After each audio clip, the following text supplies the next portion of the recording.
Prima puntata Benji Lins.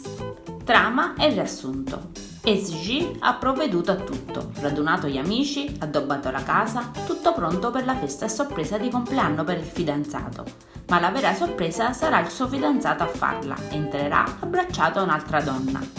Eccoci 3 mesi dopo. SG, ripensando alle vecchie relazioni, prometterà a se stessa di non frequentare più uomini sbagliati. Qui entra in scena Özgür, proprietario di un ristorante, che torna a casa dal lavoro con una ragazza di cui non ricorda nemmeno il nome. Ragazza le cui intenzioni sono ben diverse da quelle di Özgür, che cerca in tutti i modi di allontanarla dalla sua abitazione.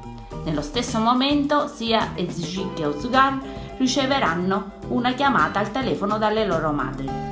La madre della ragazza ricorda alla figlia di trovare un uomo per mettere su famiglia. La madre del ragazzo invece lamenta il fatto di non aver ancora conosciuto una fidanzata del figlio e ricorda al figlio che vorrebbe diventare nonna. Sotto la pioggia avviene il primo incontro tra i protagonisti. Una scena divertente. Entrambi staranno camminando a piedi e saliranno contemporaneamente nello stesso taxi e lì si punzecchieranno mettendo in evidenza il ruolo di uomo e donna. SG lavora in un'agenzia di aventi per matrimoni, dove si licenzierà non appena scoprirà che la sua promozione è stata data a un altro impiegato. Ma ci sarà un'altra brutta notizia che la renderà furiosa. Riceverà la telefonata del suo ex, che la metterà al corrente di dover lasciare l'appartamento dove vive attualmente. E qui, distratta, viene investita da un'auto con alla guida un ragazzo, medico dell'ospedale della città. Özgür, consapevole del suo fascino, continuerà a filtrare con tutte le ragazze che incontra. Nel frattempo, SG, inconsapevole che il ristorante dove sta cenando è di Özgür, si accorgerà che c'è anche il suo ex ragazzo con una nuova fidanzata, a cui sta facendo la proposta di matrimonio. Ma SG si trattiene dal fare una scenata e va al bar dove c'è Özgür.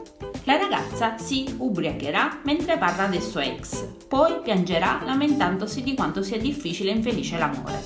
Lui la tranquillizza fino a farla sorridere, così lei lo bacerà e si addormenterà tra le sue braccia.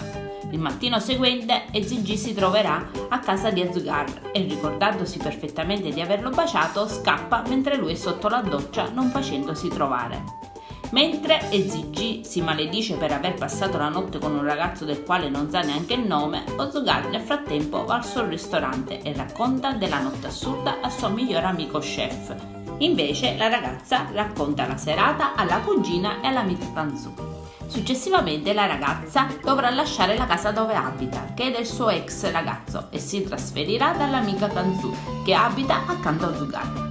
Riceverà anche una chiamata da bel dottore che l'ha prima investita e poi curata per sapere come sta, e lì SG inizia a pensare a una possibile relazione. Özgür intanto flirterà con una giornalista che lo aveva intervistato, si baceranno e passeranno la notte insieme. Al mattino la fidanzata di Özgür lo sorprende con la giornalista e lui, per scappare e non farsi trovare, passa dal balcone ed entra nell'appartamento di SG mentre lei sta uscendo dalla doccia. Dopo una scenetta abbastanza divertente tra i due, SG manderà via la ragazza di Özgür che lo stava cercando, convincendila che lei merita di meglio. La giornalista, che sarà delusa dal comportamento da donnaiolo di lui, cambierà per dispetto il titolo dell'articolo dell'intervista da signor perfetto a signor sbagliato.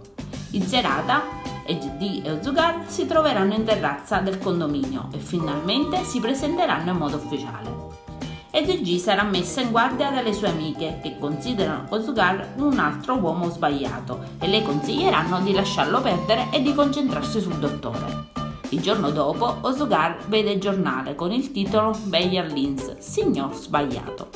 Anche la madre sarà disperata per via del giornale e escogiterà un piano coinvolgendo la sorella di trovare una moglie a Özgür, invitando al suo matrimonio tutte le ragazze della città.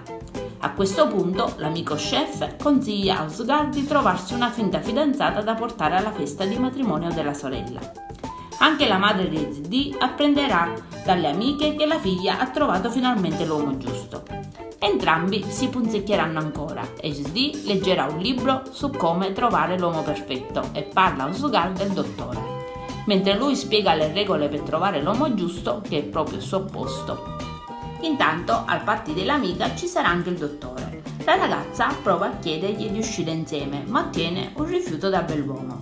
Nel frattempo anche Zugar cerca una finta fidanzata per il matrimonio della sorella senza riuscirci. Ma tornando a casa incontrerà SG, delusa dalla festa, e i due fanno un accordo. SG sarà la sua finta fidanzata per un giorno e lui condividerà con lei le regole per trovare l'uomo giusto. La prima puntata è terminata così. Spero che il mio racconto vi sia piaciuto. Io adesso vi saluto e vi aspetto al prossimo video. Bye bye!